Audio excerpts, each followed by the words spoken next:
France بھی Pakistani technology سے ہو گیا بہت زیادہ خوفزدہ کیونکہ بھارت کا رافیل طیارہ پکڑا گیا ہے۔ بسم اللہ الرحمن الرحیم، السلام علیکم، میرا نام ڈاکٹر اسد محمود ہے۔ ناظرین، جب کوئی ملک اربوں روپے خرچ کر کے کسی جدید ویپن کو خریدتا ہے تو اس کی یہ امید ہوتی ہے کہ وہ ہتھیار اس کی مکمل آنرشپ ملکیت میں ہے اور جب چاہے جیسے چاہے اسے استعمال کر سکے گا۔ لیکن اگر وہی ویپن کسی اور کے کنٹرول میں ہو تو وہ طاقت نہیں بلکہ ایک پابند قیدی بن جاتا ہے۔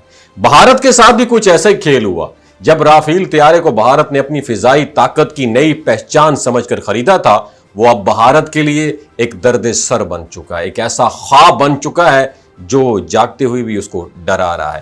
رافیل جو فرانس کا تیار کردہ جدید ترین لڑاکا طیارہ ہے، بھارت نے اسے دنیا کو اپنی فضائی برتری دکھانے کے لیے پرچیز کیا تھا۔ کہا گیا ہے کہ یہ طیارہ دشمن کے ریڈار کو چکمہ دے دے گا، دشمن کے ڈیفنس کو چیرتا ہوا گزر جائے گا اور بھارت کو ناقابل تسخیر فضائی طاقت دے دے گا۔ لیکن یہ سب تب سچ ہوتا اگر رافیل کا مکمل کنٹرول بھارت کے پاس ہوتا۔ حقیقت یہ ہے کہ رافیل کا دل یعنی اس کا سورس کوڈ بھارت کے پاس نہیں بلکہ اب بھی فرانس کے کنٹرول میں ہے۔ اب سوال یہ پیدا ہوتا ہے، یہ سورس کوڈ ہوتا کیا ہے؟ یہ کسی بھی جنگی طیارے کا دماغ ہوتا ہے، یعنی وہ خفیہ سافٹ ویئر جو طیارے کے ہر حصے، ہر میزائل، ہر سینسر اور ہر بٹن کو کنٹرول کرتا ہے۔ اگر کسی کے پاس سورس کوڈ نہ ہو تو وہ طیارے کو اپنی مرضی سے نہ تو اپ ڈیٹ کر سکتا ہے، نہ اس میں نئے ہتھیار شامل کر سکتا ہے اور نہ ہی اسے مکمل طور پر کسٹمائز کر سکتا ہے۔ آسان الفاظ میں یوں سمجھ لیں جیسے آپ کے پاس ایک مہنگا کمپیوٹر ہو لیکن اس کا پاسورڈ کسی اور کے پاس ہو، آپ صرف اسے دیکھ سکتے ہیں، آپریٹ نہیں کر سکتے۔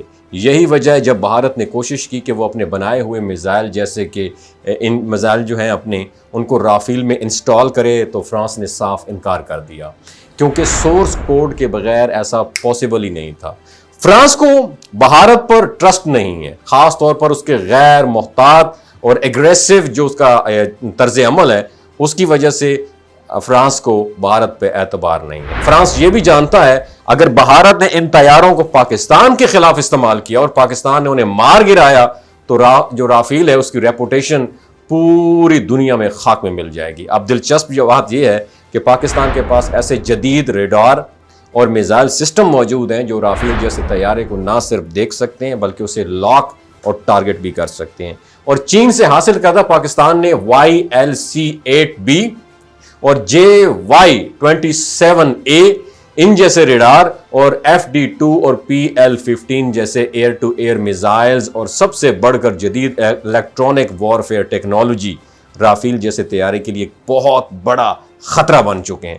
پاکستان نے حالیہ برسوں میں اپنی فضائی دفاعی ٹیکنالوجی میں جو انقلابی ترقی کی ہے وہ بھارت کے خوابوں کو چکنا چور کرنے کے لیے سفیشینٹ ہے، اور یہ بات بھارت کے خود کے دفاعی ماہرین بھی مان چکے ہیں۔ ایک سینئر بھارتی افسر نے یہ ایکسپٹ کیا کہ انہیں یقین تھا کہ پاکستان کے ریڈار سسٹم رافیل کو ٹریس نہیں کر سکیں گے، مگر میدان عمل میں یہ مفروضہ غلط ثابت ہوا۔ اور یہی وہ مقام ہے جہاں طاقت ورتھ لیس بے معنی ہو جاتی ہے، کیونکہ طاقت پر کنٹرول جب دوسروں کے پاس ہو تو بھارت کے لیے یہ طیارے ایک فخر کا نشان تھے، لیکن اب ایک ایسی مجبوری بن چکے ہیں جس پر نہ مکمل اختیار ہے بھارت کا، نہ مکمل اعتماد ہے۔ اگر بھارت نے رافیل کو پاکستان کے خلاف کسی محاذ پر استعمال کرنے کی غلطی کی اور پاکستان نے انہیں مار گرایا تو نقصان صرف بھارت کا نہیں ہوگا بلکہ فرانس کی دفاعی برآمدات پر بھی ایک کوسچن مارک لگ جائے گا۔ رافیل کی ریپوٹیشن زمیں بوس ہو جائے گی اور دنیا اسے صرف ایک مہنگا مگر بیکار طیارہ سمجھنے لگ جائے گی۔ تو اصل سوال یہ ہے ہی نہیں کہ رافیل کتنا ماڈرن جدید ہے، اصل سوال یہ ہے جب آپ کے پاس کنٹرول ہی نہیں ہے تو کیا وہ طاقت آپ کی کہلاتی ہے؟ بھارت کے لیے اب رافیل طاقت جو ہے نا اس کی علامت نہیں رہا بلکہ بے بسی کی ایک روشن مثال بن چکا ہے۔ اگر حالات یہی رہے تو کل کو شاید رافیل کا ذکر صرف تاریخ کی کتابوں میں ایک ناکام تجربے کے طور پر کیا جائے گا، نہ کہ کسی فاتح طیارے کے طور پر۔ میرا آپ سے سوال ہے، پاکستان کے پاس ایسے کون سے طیارے ہیں جو اگر وہ استعمال کرتے ہیں تو انڈیا کی بکری بیٹھ جائے گی؟ نیچے کامنٹ سیکشن میں اپنا ایکسپیرینس ضرور شیئر کیجئے۔ اپنا بہت خیال رکھیے گا۔ اللہ حافظ۔ یہ جو گلگت بلتستان کے لوگ ہوتے ہیں نا، ان کی ایوریج عمر 90 سال سے بھی زیادہ ہوتی ہے۔ You know why? کیونکہ یہ لوگ شیلاجیت استعمال کرتے ہیں. شیلاجیت کے اندر 85 منرلز ہوتے ہیں.